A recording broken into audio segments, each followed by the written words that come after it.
안녕하세요 토끼 여러분, 리서치 터틀입니다. 오늘은 당뇨병 치료의 패러다임을 완전히 바꾸고 있는 심장, 신장, 대사, 즉 CKM 관리 전략에 대해 깊이 있게 공부해보려 합니다. 단순히 혈당만 낮추던 시대는 지났습니다.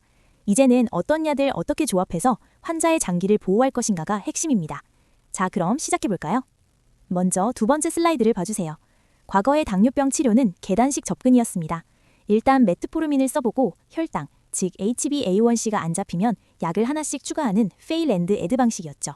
오로지 혈당이 중심이었습니다. 하지만 지금은 다릅니다. 오른쪽 그림, 불길한 팔중조, 오미너스 옥테트 보이시죠? 당뇨병은 단순한 고혈당이 아니라 간, 근육, 췌장, 신장 등 우리 몸 전체의 복합적인 고장입니다. 그래서 현대의 가이드라인은 처음부터 심장, 신장, 대사를 보호하는 조기 병용요법과 동반질환 중심의 치료를 강조합니다. 자, 그럼 약제별로 어떤 무기를 가지고 있는지 살펴봅시다. 3페이지, 메트포르민입니다. 여전히 치료의 초석, 즉 코너스톤인 약물이죠. 핵심 기전은 미토콘드리아의 컴플렉스 1을 억제해서 간이 포도당을 만들어내는 것, 즉 당신생을 막는 겁니다. 재미있는 건 이 약이 장내 미생물에도 영향을 줘서 GLP-1 분비를 돕는다는 점이에요. 싸고 저혈당 없고 살도 안 찌고 신장 기능, eGFR이 45 이상이면 안심하고 쓸 수 있는 여전히 든든한 막형입니다. 다음 4페이지, 요즘 가장 핫한 SGLT2 억제제입니다. 이 약의 진짜 가치는 소변으로 당을 빼는 것 그 이상이 있습니다. 왼쪽 그림을 보시면 세뇨관 사구체 피드백을 복원해서 사구체 내압을 떨어뜨립니다. 콩팥을 쉬게 해주는 거죠. 오른쪽 그림은 대사적 전환입니다. 포도당 대신 케톤체를 에너지원으로 쓰게 해서 심장과 신장의 효율을 높여줍니다. 신부전 입원 위험 감소, 신장 보호 효과는 이제 의심할 여지가 없습니다. 5페이지는 전신을 아우르는 해결사, GLP-1 수용체 작용제입니다. 뇌에 작용해서 식욕을 떨어뜨리고 위장에서는 소화를 늦춰 포만감을 줍니다. 췌장에서는 혈당이 높을 때만 인슐린이 나오게 하죠. 살도 빠지고 혈당도 잡고 심혈관 보호 효과, 즉 MACE 감소까지 증명되었습니다. 단 처음에 구역감이 있을 수 있으니 스타트 로우, 고 슬로우, 즉 낮은 용량부터 천천히 증량하는 것이 핵심입니다. 6페이지, 한국인에게 특히 중요한 DPP-4 억제제입니다. 서양인에 비해 췌장 기능이 약하고 비만도가 낮은 우리 한국형, 즉 마른 당뇨 환자들에게 최적화된 약제입니다.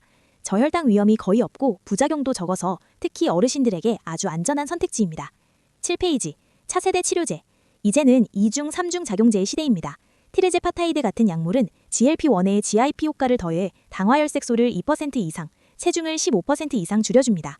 앞으로 나올 글루카곤까지 합친 3중 작용제는 비만 대사 수술에 버금가는 효과를 보여줄 것으로 기대됩니다. 8페이지, 전통적 약제, TJD와 SU.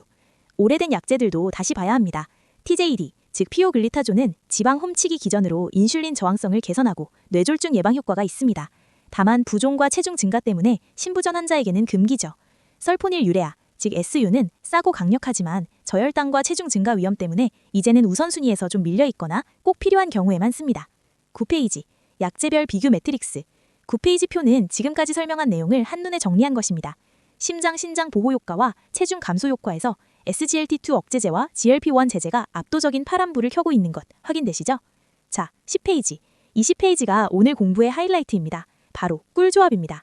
첫 번째, SGLT2와 GLP-1의 만남.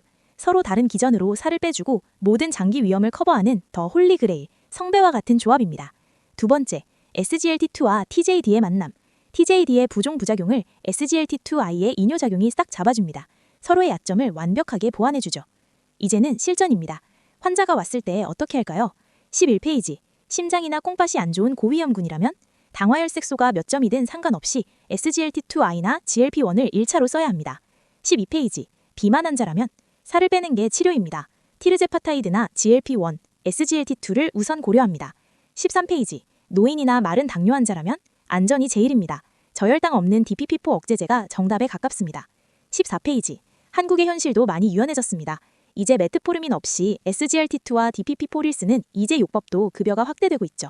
마지막으로 꼭 기억해야 할 안전수칙, 식데이 룰스입니다. SGLT2 억제제를 드시는 분이 식사를 못하거나 수술을 앞두고 있다면 정상혈당 케톤 산증을 예방하기 위해 반드시 약을 중단해야 합니다. 마지막 15페이지입니다. 결국 핵심은 정밀 의료입니다. 환자의 심장, 콩팥 상태를 보고 뚱뚱한지 마른지 따져보고 한국의 보험 환경까지 고려해서 최적의 조합을 찾아내는 것. 그것이 우리 토끼 여러분들이 현장에서 해야 할 역할입니다. 복잡한 당뇨 약제, 이제 좀 정리가 되셨나요? 단순히 당을 낮추는 것을 넘어 환자의 평생 건강을 지키는 전략, 오늘 꼭 기억해 주시길 바랍니다. 오늘은 여기까지. 그럼 이만 거북이 갑니다.